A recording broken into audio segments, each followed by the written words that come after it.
Karating lang namin. Bababa muna namin yung loop sa taas.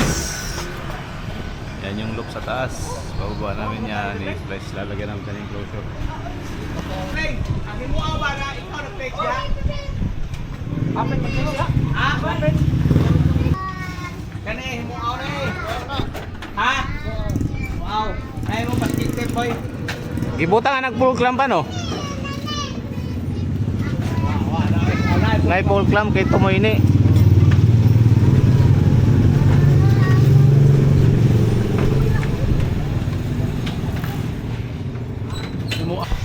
Ang kanang usada ay kanto na pa ingon sa stoplight. Kini. Das friends patigit ang abi. Sa friends. O din ay abang ato pa ingon sa para patabok.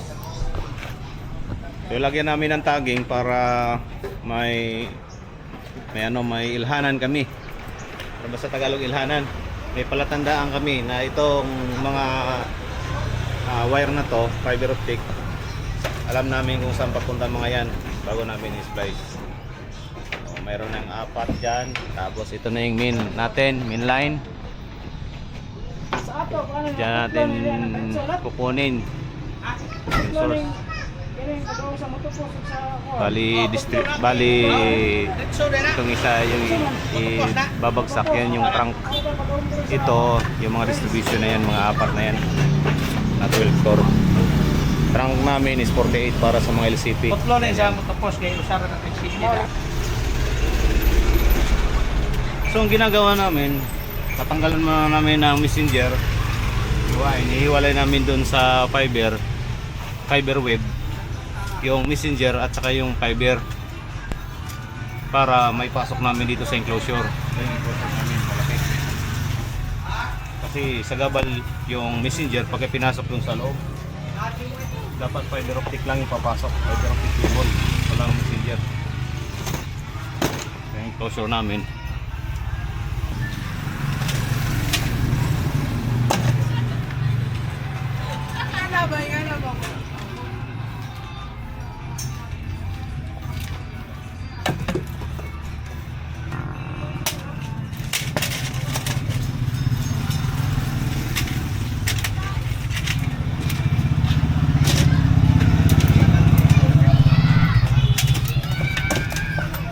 Dapat pantay-pantay yun. Yung sukat namin nasa mga tinatsansya lang namin, 1 metro, 1 lipa na gano'n, depende. Pero dahil ito ay isang trunk line itong ginagawa namin, dulo ito ng trunk namin. Makapansin nyo, meron kaming 4 na distribution na 12 core.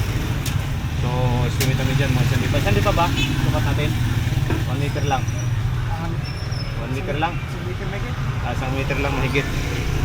So almost 1 lipa din.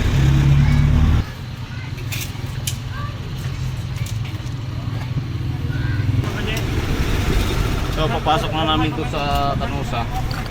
Nabalatan na namin. Tanusa o Synchroball Tube. Tanusa is a brand yan. So papasok na namin yan. Pero bago papasok, kailangan matanggal ko itong wave na to dito. Nakosli kasi pag dito natanggal dito, itong jacket kasi na ito, hindi natanggal dito sa wave sa gitna. Hindi natanggal dyan dahil matigas. So tatanggalin ko itong side na ito kasi ito sa messenger yan eh. Pag di kasi natanggal tapos pinasok natin sa enclosure, mangyayari dyan, papasokin ito ng tubig. So pag tatanggal, gamit namin mga cutter blade lang na inti. Huwag yung mga China. Mahirap yun. Lumiliko yun. Hanap kayo ng inti cutter blade Japan.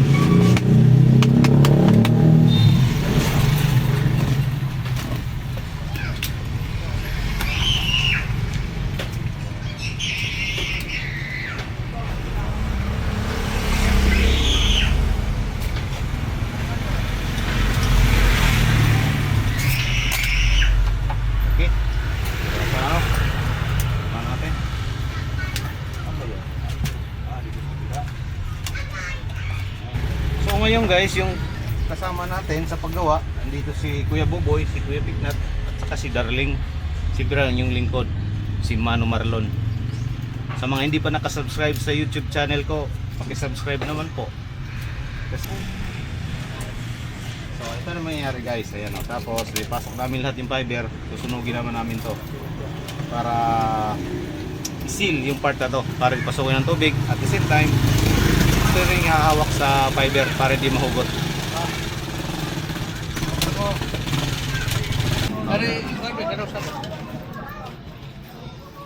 So ito yung distribution. Yung pinasa ko kanina, ano yun, trunk yun. Ngayon, ito na yung distribution. So ayun, pantay-pantay na namin yan, oh. Papasok na namin to sa loob. So, dahil maliliit, isang port lang gagawin namin. 4 na piraso to.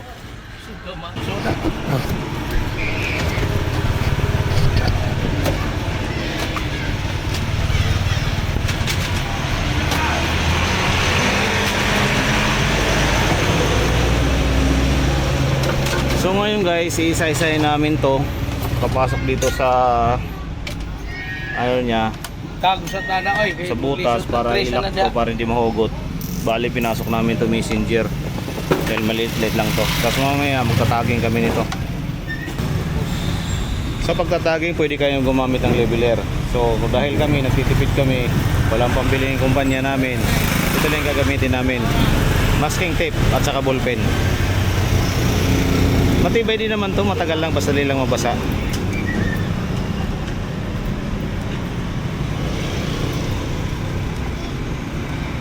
Sa pagsusunog naman namin dito, gumagamit kami ng butane gas. Yung technique nito, huwag yung tutukan masyado, kapitik-pitik lang. Kasi pag nasubra, umuurong yan.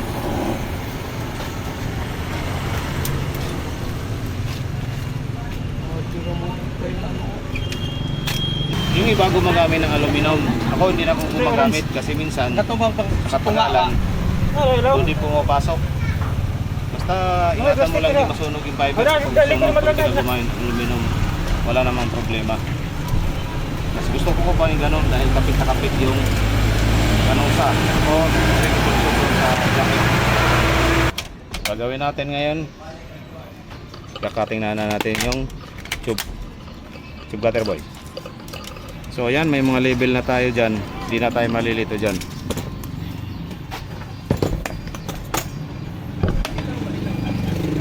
Yung capacity pala ng enclosure na to nasa 24.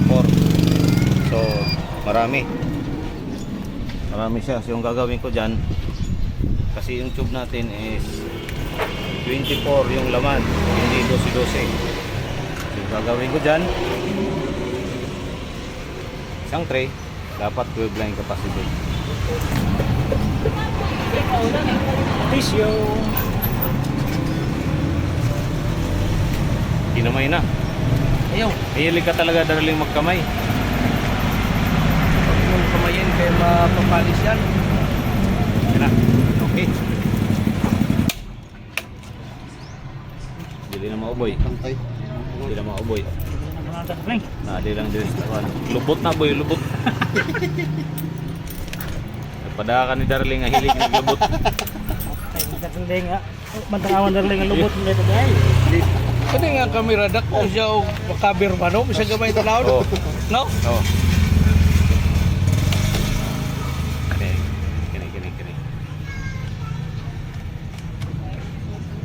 Darling kay bayok na. Hindi na yung lubot. Yan! Okay. Swak. Out rin yan guys. Iyan mo. Tagin din natin yan. Tagin natin yan para alam natin kung saan papunta yung isang tray na yan.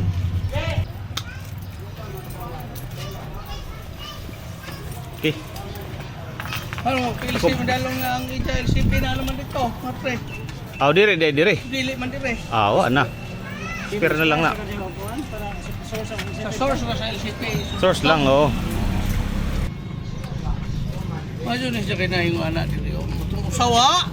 Kuwatong sa. Kuha ang gagag ko na to.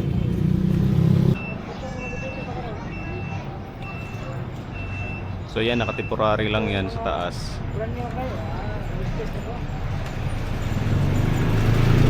Tali lang namin yan ng messenger. Tapos yung lagyan ng cable tie. Tapos na.